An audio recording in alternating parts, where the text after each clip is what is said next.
Welcome to the channel. In this video, we are going to test out this vintage infill plane. My buddy got this for me at the Brown's tool auction. If you follow the channel, you know that I have issues with my wrist. I had broken it in college. It's held together with metal, and it's not going to get any better. So I need to try to do things now to take care of my wrist so I can woodwork for years on end.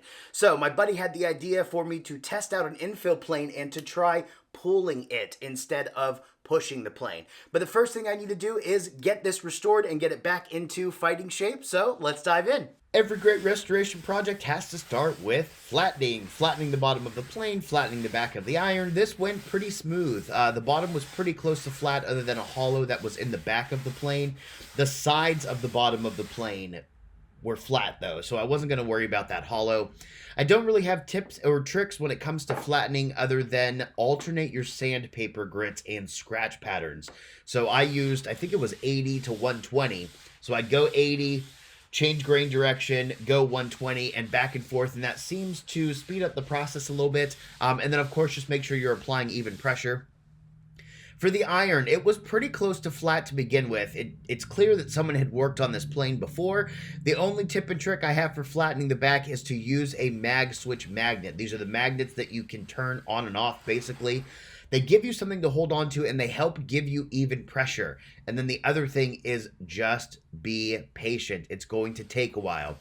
But also, don't be scared to go from a lower grit to a higher grit and back down to a lower grit. Again, that does seem to speed up the process for me.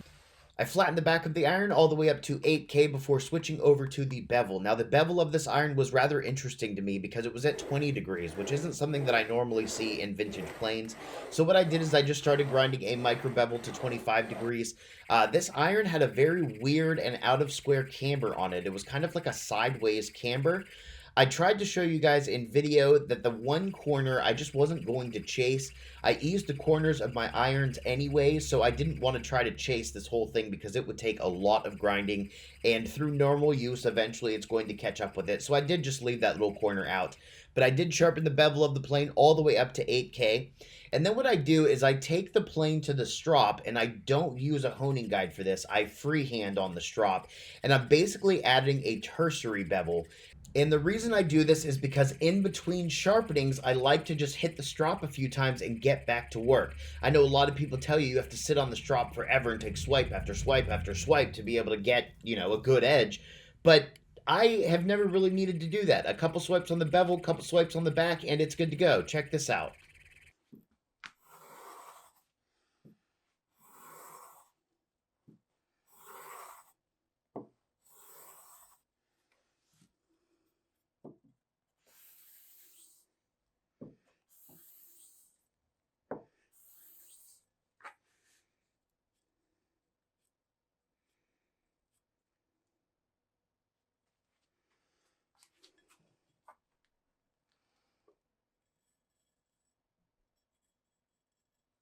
So as you can see, it is shaving hairs, and shaving hairs really well, I might add. I've never had an issue only taking a few swipes on a strop. I've never ran into any issues with edge retention. It works for me, so I don't know. The next step is what I call defunking the plane. I'm not saying the F word. It is defunking. Sometimes I like to keep the patina and sometimes I don't. When I do like keeping the patina, this is when I call defunking the plane, just cleaning it up a bit. I use these eraser things. I'll put a link down below because they're awesome. I don't use these when the plane is really bad. If the plane is really bad, like caked with rust, then what I'm going to do is I'm either going to use sandpaper or a razor blade or something like that. But this plane only needed defunking. For these erasers, I work my way up all the way in the grits until I'm happy with the surface it leaves, where it keeps the patina but defunks it. And here's a good example of that. Then, when all of the defunking is done, I add a coat of wax to all of the metal parts to prevent rust from forming, because when you have fresh metal, especially in a basement shop like mine, rust just seems to be attracted to it. So, as soon as I'm done working on metal, I apply a layer of wax. I do use the Cottrell tool wax for this. It's actually his paste wax, furniture wax, but ever since I've been using it, I haven't had an issue with rust on my plane, so I do highly recommend it. Then it was time to test it out. I actually have to say I think I'm getting better at the tap-tap planes, and I've been having a lot of fun trying them out. If you follow the channel, you may remember me saying that I'm not good with tap-tap planes, but what I realized is this is because the tap-tap plane that I was practicing with had an issue, and I didn't know about that issue until I sold it, and the person reached out and said, oh yeah, this plane's got some issues, they fixed them, and now it's working great. So I got to try my buddy Lou's vintage Olmia plane, and ever since then, I've been obsessed with tap-taps. I've been trying them like crazy, and they're a lot of fun to use, and they're not as difficult as I thought they would be. So I do recommend giving them a go.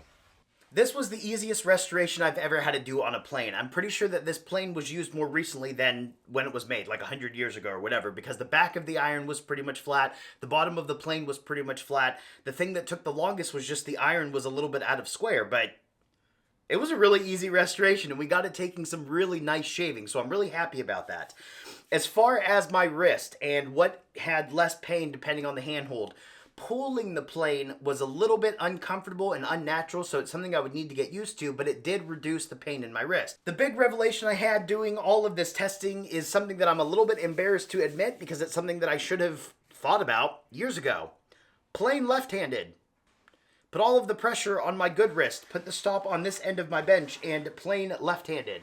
Because when I was doing that, I had zero pain in my wrist, and I think that is going to be the solution moving forward to prevent the pain and to increase the amount of years that I get to woodwork.